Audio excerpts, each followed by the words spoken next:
Este programa tem apoio cultural da CNM, Confederação Nacional dos Metalúrgicos.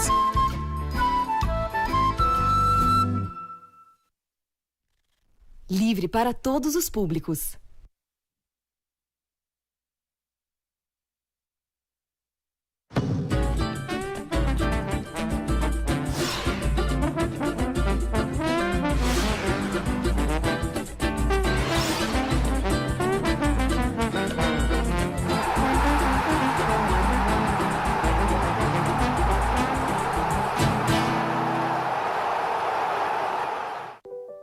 O Vlado era um gostante, né?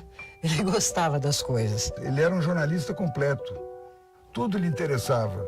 Ele queria ser multimídia numa época que você não tinha os recursos técnicos para ser multimídia. Estava se preparando para provavelmente começar a fazer cinema. É isso que era o objetivo da vida dele. Portanto, tornar o cinema acessível a um público maior, eu acho que compensa o prejuízo estético, se é que esse prejuízo existe. A gente achava que ia salvar o mundo, todos nós.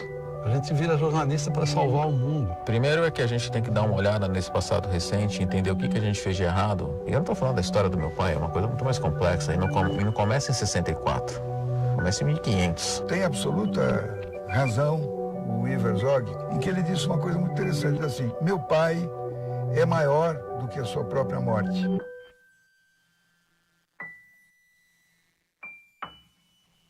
Olá, amigos da TVT, da Rádio Brasil Atual. Hoje meu convidado é o Luiz Ludmer, que está no Itaú Cultural, já faz alguns dias, né? Ele é o curador da ocupação Vladimir Herzog. Eu, particularmente, tenho um interesse profundo por essa ocupação. A gente trouxe aqui o Ludmer para explicar para a gente, tintim por tintim, como se deu a ideia de fazer a ocupação Vladimir Herzog, o que a gente pode encontrar nessa ocupação, porque eu sei que tem fotos, vídeos, cartazes, jornais, tem muita coisa. E pega o Vlado para um lado mais cineasta que jornalista, talvez, não é? A gente chama de Vlado multimídia, né? Um Vlado que gostava de tirar foto, que tinha interesse em fazer cinema, roteiro. Então vamos lá, como é que teve a ideia, se chegou essa ideia de fazer uma ocupação? Primeiro localizar, o Vlado morreu há 44 anos, de Vladimir Herzog, assassinado no Doikod, tinha 38 anos, né? Ele era diretor da TV Cultura, de jornalismo, e se dedicava muito, e tinha uma cabeça muito de cineasta e tal.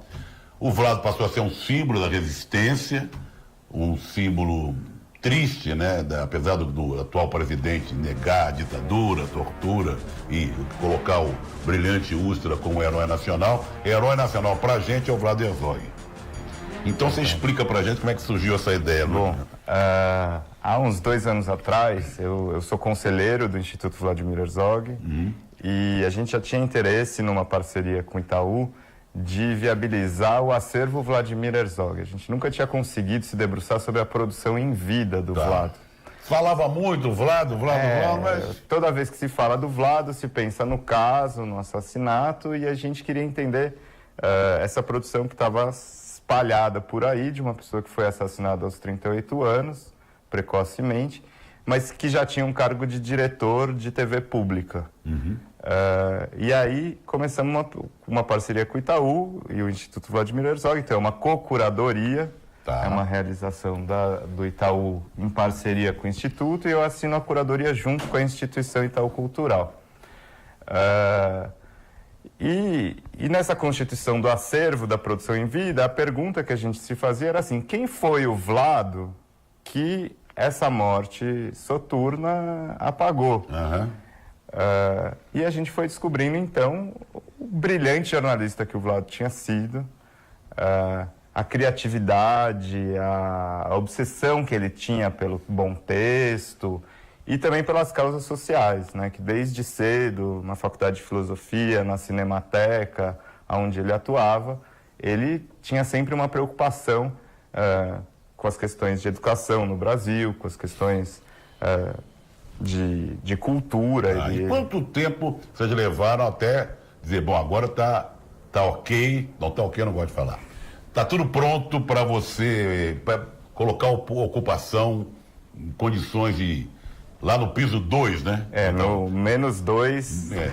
Piso do -2 para as pessoas poderem conhecer um pouco mais, ou não conhecer de vez o Vlado. A gente foi fazendo algumas apostas, então a gente entendeu que estava bom a hora que a gente fez esse grande recorte de que seria a produção em vida, sem omitir o assassinato, e tem uma parte da exposição que tenta resumir esses 44 anos de luta da Clarice Herzog, da família e dos amigos, pela verdade, que é quem matou o Vlado, mas quando a gente entendeu da produção em vida quais eram os eixos curatoriais, a gente separou em 5 núcleos. 5 núcleos? 5 núcleos, que é o Vlado multimídia, que é o Vlado fotógrafo, que ele tirava muitas fotos. Só na casa do Ivo a gente achou mais de 72 caixas de slides. Nossa, naquela época era o slide, né? De cromo, exatamente. E a gente vai expor o projetor de slides, o retroprojetor do Vlado. Então, o Vlado fotógrafo, o Vlado cineasta, já muito cedo ele vai para a Argentina com Maurício Capovilla. Também um grande diretor de cinema, preocupado também com causas sociais, já tinha uma... O Capovilla ficou no cinema mesmo, ao contrário do Vlado, que foi para o jornalismo. Isso, e eles tinham ido lá para a Argentina, para Santa Fé, já muito jovens, na período de faculdade, conversar com o Fernando Birri, que tinha fundado em Santa Fé, na Argentina, a primeira escola de cinema documentário. Tinha ido lá pedir para o Birri assim, Birri, a gente pode ser seu aluno e tal, e o Birri tomou um susto e falou, bom, se vocês quiserem, fica aqui um tempo. Esse é o primeiro núcleo, então, o multimídia. É o multimídia. E daí eu acho que vem as grandes novidades, que é essa vontade, e mesmo a Clarice em entrevista dizer, o Vlado a vida inteira se preparou para o cinema e para a televisão pública, TV educativa, e quando ele estava pronto, ele foi assassinado. Dessa ideia do Vlado multimídia também sai a publicação junto com a exposição, que é toda dedicada ao Vlado cineasta, que não é um catálogo da exposição. Falando em Vlado cineasta, só para a gente ilustrar um pouquinho, nós vamos mostrar aqui cenas do Marimbás, que é um mini documentário que ele fez em 1960, né? Ele tinha nessa época, então, se ele nasceu em 37, ele tinha 30 e poucos anos. 23, 20. Bem jovem, então. Marimbás, o primeiro documentário, é um mini documentário. É um mini documentário. Depois você explica direitinho o que é esse Marimbás. Se eu pudesse deixar, né? Até hoje mesmo. Se tivesse uma possibilidade aí, tivesse meus documentos em dia, arranjasse outro emprego fora, eu saía até hoje mesmo. Acontece que o meu negócio tá meio difícil. Lúcio, me explica aí o que é o Marimbás. Bom, o Marimbá é o homem que vivia da pesca, mas não era pescador. Então o Vlado faz um curso de cinema no Rio de Janeiro com um sueco chamado Asnes Suckersdorf. E o trabalho de conclusão do curso é esse mini documentário. E o Marimbá era o cara que morava na praia, em Copacabana. Ali no Posto 6. Ali no Posto 6. Tinha as canoas. Na década de 60. E que ele era tão pobre, tão miserável, que ele dormia na canoa e ele vivia dos restos do que o pescador não vendia. Gozado que ali tem o Clube Marimbás ao lado. Tem o Clube Marimbás e depois tem o Forte Copacabana, né? Sim. E até hoje tem as canoas lá dos pescadores. Não sei se existe na Marimbá. O sujeito que, talvez, pela miséria que a gente vive, deve ter marimbás ainda ali. Esse é o primeiro... Bom, estamos falando do núcleo, vamos voltar para o núcleo. Do multimídia, cineasta. A exposição ela não tem uma visitação estanque, mas aí o segundo núcleo que a pessoa vai circulando pelo espaço, ela vai se deparar com a biografia do Vlado, então, que é o que o Audálio chama da Primeira Guerra do Vlado. Porque ele nasceu fora do Brasil, né? O Vlado nasceu na Iugoslávia, hoje seria a atual Croácia, e aos 4 anos os pais dele têm que fugir, levam ele embora da Iugoslávia para a Itália, onde ele vai viver numa vila, escondido.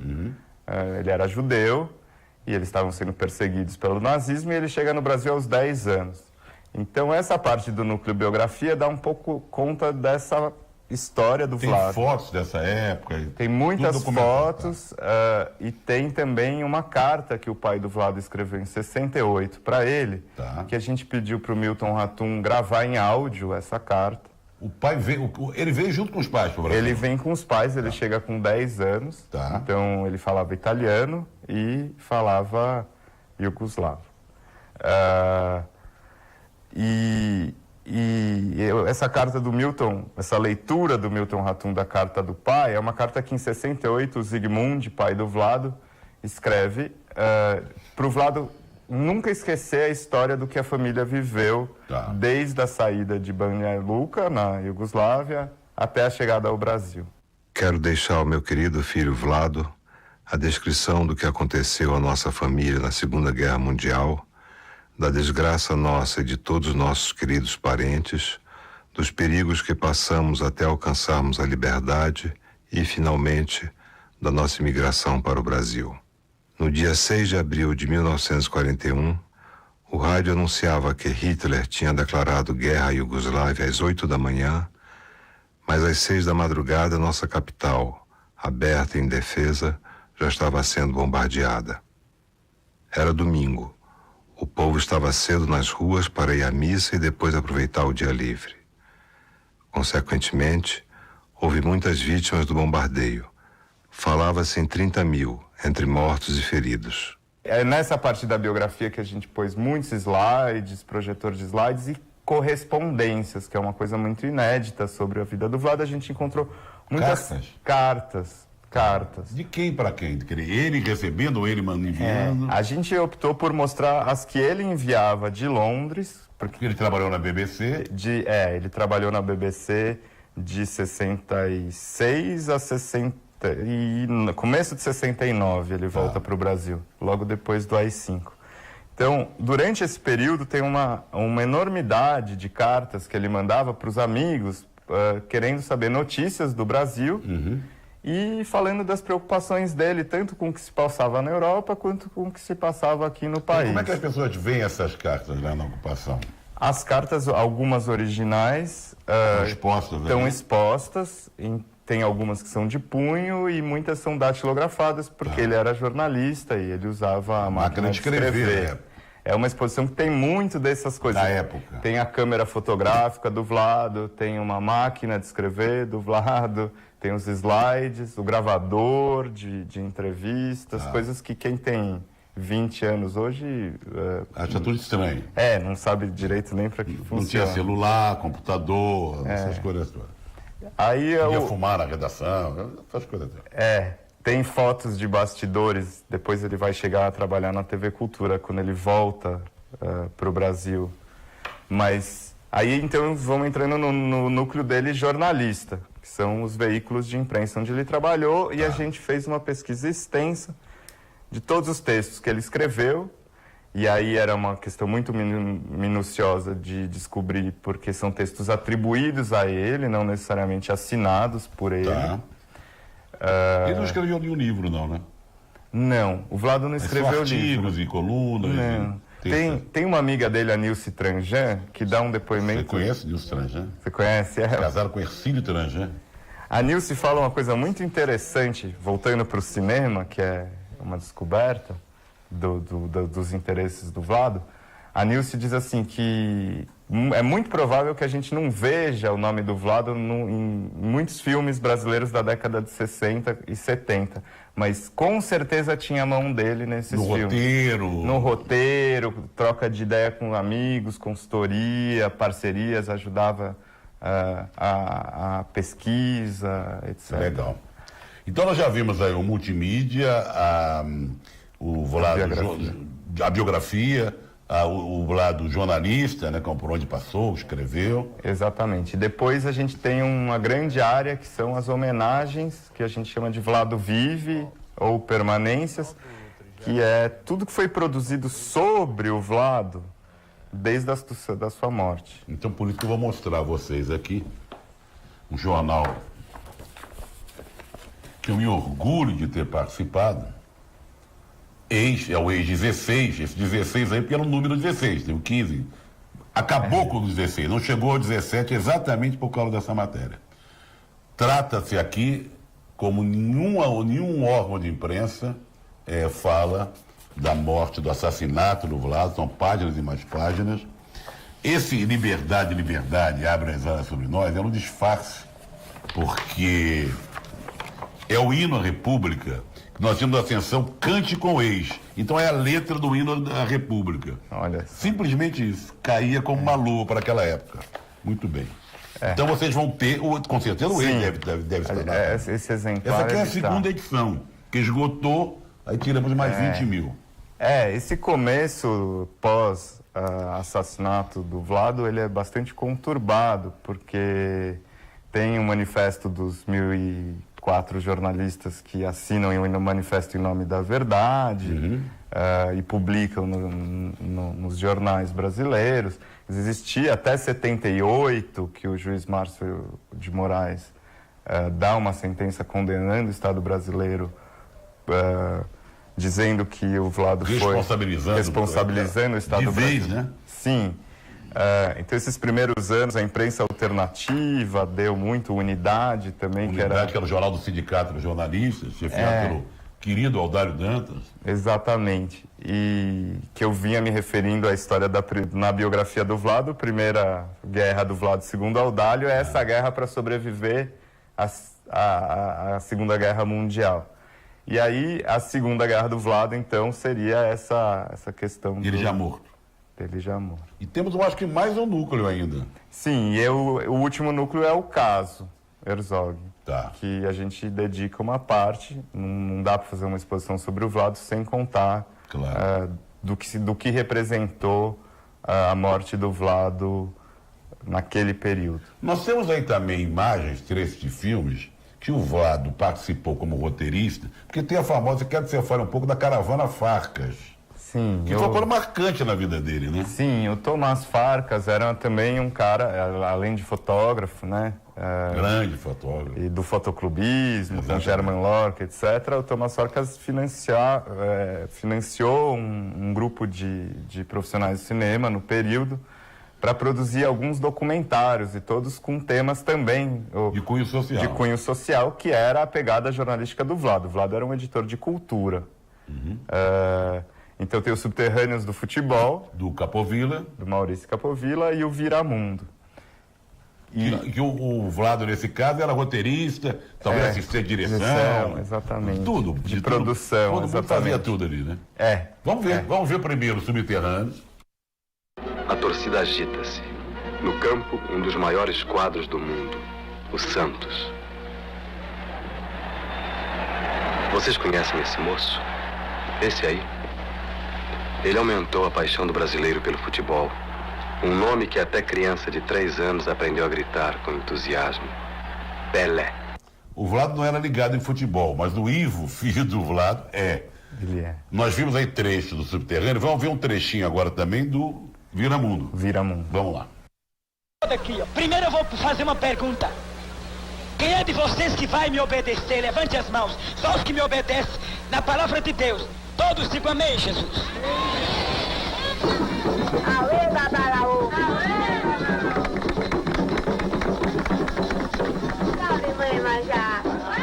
Estou conversando aqui com o Luiz Ludmer, que é o curador da ocupação Vladimir Herzog, que está no Itaú Cultural, aqui em São Paulo.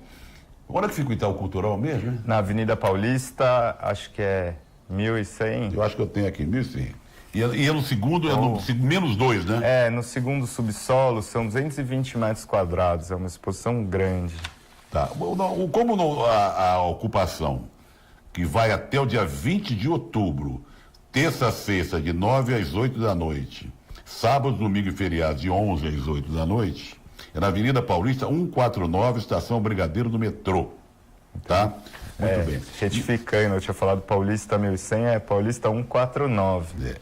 Que a ocupação mostra muito esse lado cineasta do Vlado, e ele tinha uma tese, ele defendia que o cinema carioca era mais...